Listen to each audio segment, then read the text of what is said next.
وزارة التربية تكشف شروط إدماج الأساتذة المتعاقدين.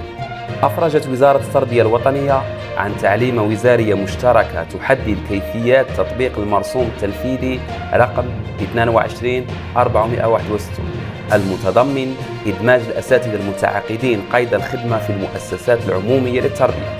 وحددت التعليمة الشروط العامة للإدماج التي تتمثل فيما يلي: التمتع بالجنسية الجزائرية، التمتع بالحقوق المدنية، ألا يحمل شهادة السوابق القضائية ملاحظات تتنافى وممارسة الوظيفة المراد الالتحاق بها، أن يكون في وضعية قانونية تجاه الخدمة الوطنية، أن تتوفر لديه شروط السن والقدرة البدنية والذهنية وكذا المؤهلات المطلوبة.